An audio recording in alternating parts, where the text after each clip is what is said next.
2 নম্বর কাজ হলো স্রষ্টাকে চেনার যোগ্যতা অর্জন করতে হবে। একজন বিধর্মীর দিকে যদি চিন্তা করেন, একজন বিধর্মীকে যদি আপনি বলেন যে ভাই শোনো, তুমি যাদের পূজা করো কোনো উপকার করতে পারে? বলে না।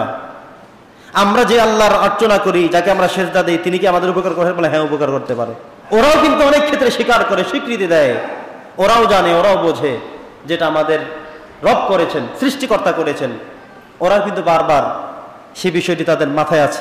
একজন বিধর্মী সে কিন্তু অনেক ক্ষেত্রে স্বীকার করে, সে স্বীকৃতি দেয়, কারণ রুহের জগতে তারাও ছিল। এই জন্য তারা সব অস্বীকার করে না।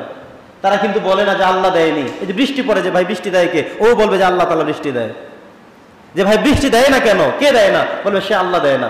ওরাও কিন্তু সেটা স্বীকার করে, কারণ রুহের জগতে একজন বিধর্মীয় সৃষ্টিকর্তার সাথে পরিচিত হয়েছিল, সৃষ্টিকর্তাকে সেদিন দেখেছিল, আমার আল্লাহকে সেই দিন তারা চোখের সামনে দেখে বলেছিল ক্বালু বালা শাহিদনা, আমরা সাক্ষ্য দিয়েছি তুমি আমাদের রব। তো আল্লাহকে চেনার, আল্লাহকে জানার যে যোগ্যতা, সেটা আমাদেরকে এখান থেকে আমাদের ফিতরাত শিক্ষা দেয়। বন্ধুরা আমার, নবী করিম সাল্লাল্লাহু আলাইহি সাল্লাম প্রতি রাতে যখন ঘুমোতে যেতেন, আমরা তো শুধু একটা দোয়া পড়ি, বিসমিল্লাহি আমুতু ওয়া আহইয়া। কয়টা দোয়া পড়ি? শুধু একটা। নবীজি শুধু এটাই পড়তেন না, তিনি আরো পড়তেন। তিনি বলতেন আল্লাহুম্মা ইন্নী আসলামতু ওয়াজহি ইলাইক ওয়া ফাওয়াক্তু আমরি ইলাইক ওয়া আলজাহতু যহরি ইলাইক রাগবাতান ওয়া রাহাবাতান ইলাইক লা মালজা ওয়া লা মানজা মিনকা ইল্লা ইলাইক আল্লাহুম্মা আমানত। এভাবে করে করে নবীজি বিশাল দোয়া পড়তেন। হাদিস শরীফের মধ্যে আসছে, নবীজি বলেছেন কেউ যদি রাত্রিবেলায় আল্লাহর কাছে নিজেকে সমর্পণ করে দিয়ে বিছানায় ঘুমিয়ে যায়, উনি যদি সকালবেলা উঠতে নাও পারেন, উনি যদি ঘুম থেকে জাগ্রত হতে নাও পারেন, তবুও এই কারণে আমার রব, আমার সৃষ্টিকর্তা আল্লাহ তাআলা ওনাকে শাহাদাতের মর্যাদা দিয়ে দিবেন, সুবহানাল্লাহ। ওনাকে ক্ষমা করে দিবেন, কারণ উনি জীবনের শেষ লগ্নে, সমাপ্তি জায়গায় তিনি আল্লাহকে স্মরণ করে করে ঘুমিয়েছিলেন, আল্লাহকে স্বীকার করে বিশ্বাস করে তিনি ঘুমিয়েছিলেন। তার এই জীবনের শেষ প্রান্ত, জীবনের শেষ লগ্ন, তিনি আল্লাহকে বিশ্বাস করে ঘুমিয়েছিলেন। এজন্য এই ঘুমের মধ্যে তিনি মারা গেলেও আল্লাহ তাআলা তাকে সেখান থেকে বাতিল করে দিবেন না।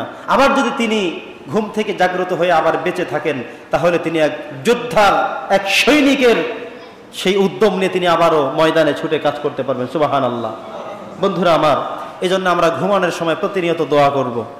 যখন আমরা ঘুমোতে যাব, বালিশে আমার মাথা লাগিয়ে দেব, বিছানার মধ্যে আমরা পিঠকে বিছিয়ে দেব, ওই সময় আমি পড়ে নিব এটা আমার জীবনের শেষ ঘুম হতে পারে, এই রাত আমার জীবনের সর্বশেষ রজনী হতে পারে, এই রাত আমার মৃত্যুর রজনী হতে পারে, এই রাত আমি আমার প্রভুর সাথে সাক্ষাৎ করার রজনী হতে পারে। বিধায় এই শেষ রাতে এসে আমি দোয়াগুলো পড়ে নেব। আল্লাহুম্মা ইন্নী আসলামতু ওয়াজহি ইলাইক ওয়া ফাওয়াক্তু আমরি ইলাইক ওয়া আলজাহতু যহরি ইলাইক রাগবাতান ওয়া রাহাবাতান ইলাইক লা মালজা ওয়া লা মানজা মিনক ইল্লা ইলাইক। অর্থাৎ আল্লাহর দিকে সবকিছু রুজু করে দেওয়া, আল্লাহর দেওয়া শক্তি ছাড়া, আল্লাহর দেওয়া সামর্থ্য ছাড়া আমাদের আর কোনো শক্তি সামর্থ্য কিছুই কি আছে? কথা বলেন, আছে? আল্লাহ যদি আমাদেরকে কোনো কাজ করান, তাহলে এই কেবলমাত্র সেই কিছু আমরা করতে পারি।